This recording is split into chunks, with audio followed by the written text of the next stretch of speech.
tenemos que encontrar la solución general de esta ecuación diferencial. Vemos que es de segundo orden con coeficientes constantes y homogénea. Homogénea es que el lado derecho de la igualdad es 0. Es decir que su estructura general es a multiplicado por x b' más b multiplicado por x' más cx es igual a 0, donde a, b y c son los coeficientes constantes. Y homogénea porque es igual a 0, el lado derecho de la igualdad. Entonces esa es la estructura general de una ecuación diferencial y vemos que esta se parece mucho a esta, con la diferencia de que pues no incluye la x'. Pero al final de cuentas la propuesta de solución que va a satisfacer este tipo de ecuaciones diferenciales pues es x, esto es igual a Euler elevado a la RT. Bueno, aquí solamente vemos la variable dependiente que es x, por lo tanto vamos a asumir que la variable independiente sea la letra t. Entonces, pues aquí está, ¿no? La letra t es el tiempo, entonces la variable independiente, y la r, esta de acá, es una constante, un término independiente, puede tomar cualquier valor.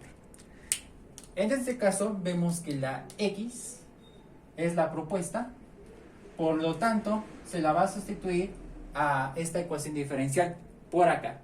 Pero no solamente la x, sino también la segunda derivada. Pero para que obtengamos la segunda derivada es indispensable obtener primero la primera derivada. Tendremos que derivar Euler a la RT con respecto a nuestra variable independiente que es la letra t. Tendremos que recordar la derivada de Euler. Cuando tenemos la derivada con respecto a t de Euler elevado a la función generalizada g de t, esto es igual a, si la g de t es el exponente de Euler, su fórmula es g' de t, es decir, obtener la derivada del exponente de Euler multiplicado por Euler elevado a la g de t. Entonces la g de t pues nos representaría la RT. Tendremos que derivarla con respecto a t para que eso nos genere la g' de t. Entonces, si vamos a derivar RT con respecto a t, ya sabiendo que la r es una constante y la derivada de t con respecto a t da 1 y multiplicado por r nos da r, pues en este caso nos da r. La r nos genera la g' de t multiplicado por Euler elevado a la g de t. En este caso la g de t es la RT.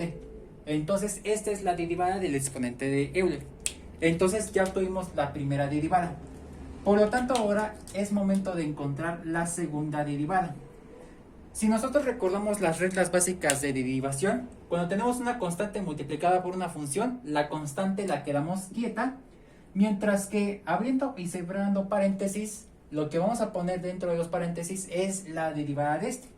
Es básicamente esto, ¿no? Entonces, si esto da esto, bueno, si la derivada de esto da esto, entonces es RE a la RT nuevamente, porque ya sabiendo que si vamos a derivar esto con respecto a t, el exponente de Euler que nos da r, que eso nos genera nuevamente la g' de t, multiplicado por Euler a la g de t, entonces ya todo este resultado lo tenemos que multiplicar por la constante que hemos dejado quieta.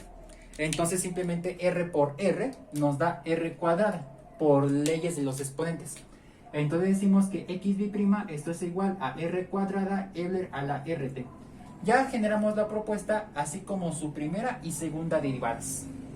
En resumen, obtuvimos estas tres expresiones. Dichas expresiones las vamos a sustituir a nuestra ecuación diferencial. Por lo tanto, solamente van a sustituirse la primera y la última expresión.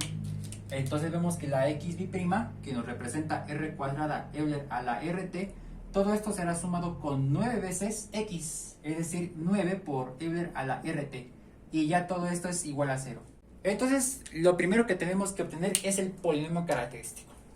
Entonces, aquí vemos que tenemos que deshacernos de Euler a la rt. Vemos que esto es factor común porque está repetido Euler a la rt en estos dos términos. Vamos a factorizar. Entonces, el factor común es Euler a la rt, que todo eso será multiplicado por, si vamos a extraer Euler a la rt de este primer término, su factor restante es r cuadrada. Y ahora, si vamos a extraer Euler a la rt de este segundo término, su factor restante es más 9. Cerrando paréntesis, todo esto es igual a 0. Entonces aquí vemos que si comprobamos mediante propiedad distributiva de la multiplicación, para comprobar que la factorización fue correcta, pues este por este nos da todo esto. Y este por este nos da todo esto. Obviamente también tomando en cuenta las leyes de los signos. Entonces, más por menos da más por menos da más, entonces la factorización es correcta. Por lo tanto, este va a generar nuestro polinomio característico, lo que es el binomio en este caso. Entonces tendremos que deshacernos de Euler al RT, ya que está multiplicando, lo podemos pasar al otro lado a dividir, 0 entre Euler al RT. Entonces tendremos como R cuadrada más 9, esto es igual a 0 sobre Euler a la RT. 0 entre algo nos da 0. Por lo tanto vamos a obtener que R cuadrada más 9, esto es igual a 0. Entonces, ¿qué es lo que acabamos de generar? Nuestro polinomio característico. A partir de este polinomio tenemos que generar las raíces de este mismo. Entonces, tendremos que determinar el máximo grado. Entonces vemos que es de grado 2. El máximo grado nos va a determinar cuántos valores de R tenemos que sacar. En este caso, como vemos que es de grado 2, entonces tenemos que sacar 2 valores de R o 2 raíces de R. Pues ustedes pueden encontrar esas raíces por fórmula general, que es la chicharronera, o también pueden hacerlo por factorización de suma de cuadrados. O en este caso también lo podemos hacer de la siguiente manera, que también se puede hacer por despejes, porque en este caso tenemos un binomio. Entonces lo que tendremos que hacer ahí es despejar por lo pronto la R cuadrada. Vemos que es R cuadrada, todo esto es igual a, este término que está sumando se pasa al otro lado a restar, se pasa a negativo. Y a partir de ahí tendremos que despejar raíz 1, raíz 2. O es como si solamente obtuviéramos un solo valor de R, o despejar la R en sí, ¿no? Pero aquí en este caso tenemos que tomar muy en cuenta que cuando tendremos que a la n, esta es igual a b, en donde a y b son bases diferentes, en donde la n es la potencia. Si yo quiero, por ejemplo, despejar a, entonces la n se pasa a radical, la potencia se pasa a radical. Es decir que a, esto es igual a la raíz enésima de b. Pero también hay que aclarar que si tenemos potencia par o radical par, va a tener dos resultados distintos, que son los conjugados, el más menos, positivo y negativo. Además de que la potencia 2, en este caso va a tener radical 2, por lo tanto es raíz cuadrada, de menos 9 en este caso. Entonces, siempre y cuando el más menos, eso existe siempre y cuando la potencia sea par, potencia 2, potencia 4, potencia 6, etc. No se aplica el más menos cuando su índice es impar, es decir, potencia 1, potencia 3, potencia 5, potencia 7, etc. Entonces, aquí como es par, entonces se aplica el más menos. Y si en este caso vamos a encontrar la raíz cuadrada de menos 9, va a salir un error matemático. Es decir, que no tiene solución. Como es raíz par de números negativos, no va a tener solución. Entonces, aquí tendremos que cambiar esta raíz cuadrada de menos 9 de la siguiente manera. Raíz 1,2, esto es igual a más menos. Ya en esta parte la vamos a convertir a positivo, es decir, la raíz cuadrada de 9, pero este menos ya se va a cambiar a complejo, en este caso imaginario, la letra I. Y ahí ya podemos operar la raíz cuadrada de 9, que en este caso va a ser 3. Por lo tanto, vamos a tener que la raíz 1,2, esto es igual a más menos 3 por imaginario. Y ahora, a partir de esto, que son las raíces imaginarias conjugadas o raíces complejas, también le pueden llamar así. Conjugadas es el más menos de acá. Entonces, a partir de ello, tendremos que recurrir a la estructura general de las raíces imaginarias conjugadas. Es decir, que ahí tendremos como la raíz 1,2, esto es igual a alfa más menos beta imaginario, en donde la alfa es el coeficiente real y la beta también es un coeficiente real, pero también podemos decir que es un coeficiente imaginario porque tenemos un coeficiente multiplicado por el imaginario.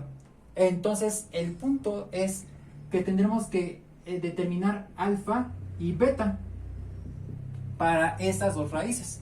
Entonces vemos que alfa es en donde está antes del más menos. Aquí no hay nada. Por lo tanto, alfa es 0. Y beta es el coeficiente que la acompaña a imaginario, que está después del más menos. Entonces beta es 3. Ya determinamos alfa y beta. Y estos son los que realmente vamos a necesitar para la estructura de la solución general con raíces imaginarias conjugadas. En resumen, hemos obtenido el polinomio característico así como las raíces de este polinomio, que son raíces imaginarias conjugadas, así como alfa y beta, que provienen de las raíces imaginarias conjugadas. Entonces ahí vamos a identificar la forma de solución general para el caso de las raíces imaginarias conjugadas, que es la siguiente. X, esto es igual a Euler elevado a la alfa multiplicado por t. Recordemos que la t es nuestra variable independiente. Toda esta expresión será multiplicada por, abriendo paréntesis, C1 multiplicado por el coseno del ángulo beta t. Todo esto más C2 por el seno del ángulo beta t. Entonces ahí era indispensable obtener alfa y beta. Entonces aquí ya las tenemos. Por lo tanto, vamos a determinar la solución general que va a satisfacer esta ecuación diferencial. Continuando por acá, vamos a obtener que x, esto es igual a Euler elevado a la alfa. Alfa vale 0. Entonces es 0 multiplicado por t. Todo eso multiplicado por, abriendo paréntesis, constante 1 multiplicado por el coseno del ángulo beta, que es coseno de 3t, más C2 por el seno de beta, que es 3. Entonces es seno de 3t. Cerrando paréntesis. Entonces, ahí tenemos que puntualizar que 0 por t nos da 0. Es Euler a la 0. Una base que esté elevada a potencia 0 nos da como resultado 1. Entonces 1 por todo este binomio nos da el mismísimo binomio. Entonces, continuando por acá, decimos que x, esto es igual a C1 por el coseno de 3t más C2 por el seno de 3t. Y con esto hemos determinado la solución general que satisface esta ecuación diferencial. Terminamos el ejercicio.